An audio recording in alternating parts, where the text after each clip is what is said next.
radhiyallahu anhum anna Aisyah amarat an yamurra bi janazati Sa'id bin Abi Waqqas fil masjid. Bahwasanya Aisyah ummul mukminin radhiyallahu anha memerintahkan supaya jenazah Sa'ad bin Abi Waqqas diletakkan di masjid dan beliau pun mensolatinya.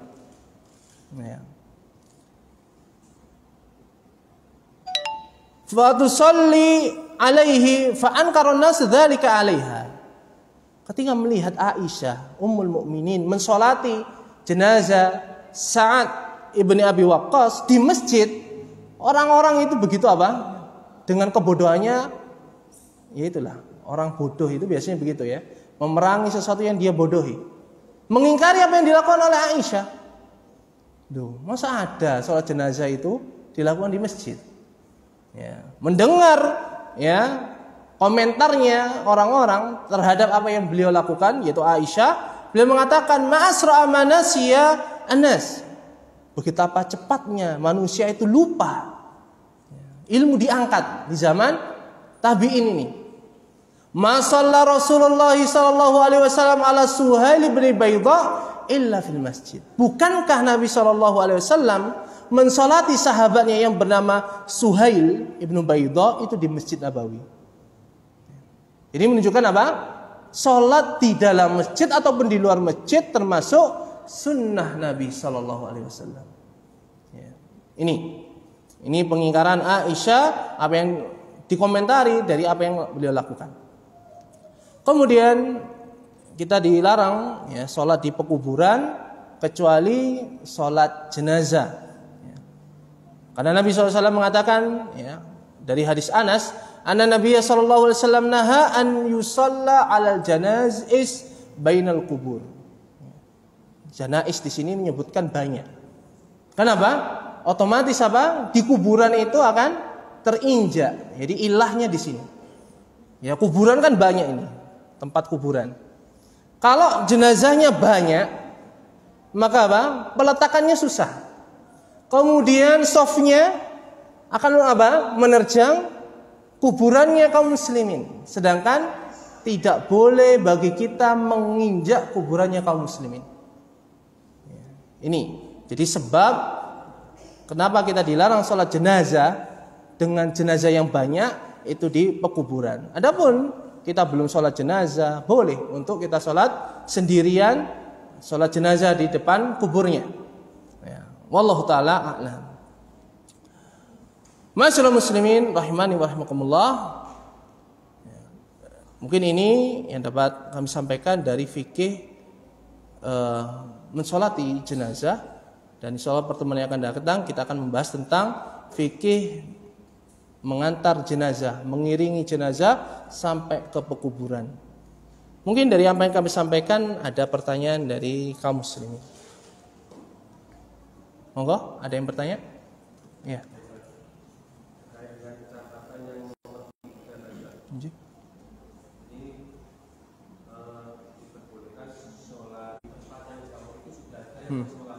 Ya. Ya. Nah. Kemudian yang kedua, tadi dikatakan bahwa banyak kaum muslimin sekarang itu ketika sholat jenazah doanya lebih panjang daripada sholatnya. Itu juga terjadi di kita. Itu apa tindakan kita? Kita berdiri di depan shop ya, di depan shop pertama itu, terus doanya panjang, ada tahlilan, ada seperti itu. Nah. Yang ketiga untuk soft untuk ibu-ibu itu seperti apa? Oh ya. Nah, yang pertama yaitu tentang sholat gaib. Ya. Para ulama berselisih. Ada sholat jenazah dari kaum muslimin yang memang belum disolati. Dan ada para ulama yang menyebutkan sholat gaib tetap disyariatkan meskipun ada yang sudah mensolatinya. Kemudian mereka juga berselisih jarak waktunya. Kapan sholat gaib itu disyariatkan? Apakah gimana kalau setahun baru ada kabar? Apakah disyariatkan sholat gaib? Apakah hanya 1 bulan setelah kejadian wafatnya, atau 1 pekan, atau seperti apa? Mereka berselisih cukup panjang. Masalah soal gaibnya sudah khilaf, kemudian waktunya khilaf. Wallahu ta'ala alam, maka kita kembalikan kepada kebiasaan kita, ya, karena tidak ada dalil secara khusus. Biasanya orang dianggap hilang mati itu kapan? Ya, biasanya kalau kita melapor itu minimal 1 kali 24 jam. Apabila kita memastikan 1 kali 24 jam dicari ternyata tidak ketemu, maka kita tahan dulu untuk sholat jenazah. Biasanya apa?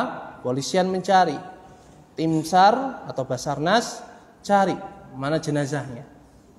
Qadarullah seminggu baru ditemukan, dan diprediksi ya sudah seminggu itu dia wafat. Maka saat itulah ketika ada kabar, ya, apakah di sana disolati atau tidak. Kalau disolati, maka kita cukup tidak perlu sholat gaib. Ya. Contoh,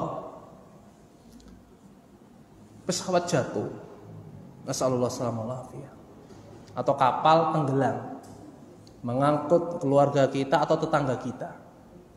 Qadarullah gak ditemukan sampai 1 pekan pencarian. Maka apa? Bisa dipastikan atau dihukumi oleh pemerintah mereka telah wafat. Maka apakah tim Basarnas mensolati mereka ataukah tidak? Kalau mereka mensolati, maka gugurlah kewajiban kita untuk sholat gaib. Karena nggak ditemukan jenazahnya, mungkin sudah dimakan ikan, ya, sudah hancur dan sebagainya. Ternyata mereka tidak mensolati dan kita tahu, maka atau mereka mengabarkan kepada kita, kami nggak tahu syariat atau kami nggak mengikuti pendapat yang ada sholat gaib misalnya. Maka saat itulah kita dianjurkan untuk atau fardu kifayah untuk sholat gaib ini. Ya. Jadi dekat dengan apa? Waktu tersiarnya wafatnya kaum muslimin. Ini yang pertama. Pertanyaan yang kedua tentang apa tadi?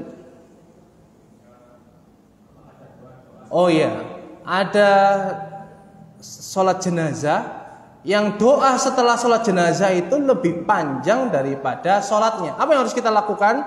Kita ada di saf pertama misalnya. Kalau jadi imam selesai, kita perintahkan kaum muslimin untuk mengangkut kerandanya cepat. Tapi gimana kalau kita menjadi makmumnya? Apa yang harus kita lakukan? Maka jenengan berdiri di situ. Kalau jenengan sudah diberikan amanah untuk mengurus jenazah itu dari awal sampai akhir, meskipun orang-orang tidak senang, kita sampaikan. Kami yang diberi amanah harus segera menyelesaikan kewajiban ini, dan termasuk sunnah adalah mensegerakan penguburan jenazah. Kalau mereka tetap nggak peduli, daripada kita berselisih, tunggu di situ. Kita bisa berdoa tanpa mengikuti mereka, ya. Karena di sana mereka membaca Yasin, ada yang baca Yasin. Kami pernah mendengar apa? Baca surat Al-Baqarah awal dan akhirnya, ya, baca surat-surat yang lain, baca zikir, tahlil dan seterusnya. Ya. Kita yakini ini adalah bukan sunnah Nabi SAW. Tapi karena kondisi semisal itu, kita tetap di situ mengingkarinya dan tidak mengikutinya. Ini yang kami lakukan beberapa kali di kondisi yang semisal itu. Kemudian yang ketiga, ma'asyiral muslimin, bagaimana tentang shaf salat jenazah bagi muslimat. Maka hukumnya kembali kepada shaf salat jamaah wanita. Yaitu di mana? Di paling belakang. Ya, tidak bercampur. Ya, karena di sini ada perselisihan juga, boleh enggak laki-laki satu shaf dengan perempuan? Ya, ada perselisihan dari kalangan ulama. Ada yang mengatakan makruh, ada yang sholatnya batal, tidak sah dan sebagainya. Ya, maka kita keluar dari khilaf, maka hendaknya kita menjadikan shaf wanita itu bersendirian, ya, keluar dari shafnya laki-laki. Apakah dihitung 3 Yang penting shaf itu minimalnya 3. Entah itu 2 shaf laki-laki 1 perempuan, atau 1 shaf laki-laki 2 perempuan. Intinya adalah minimalnya shaf itu ada 3 shaf berdasarkan hadis Marsad Al-Yazani rahimahullah dari Malik ibnu Hubairah. Wallahu ta'ala a'lam. Ada yang lain? Dari Ummahat ada pertanyaan?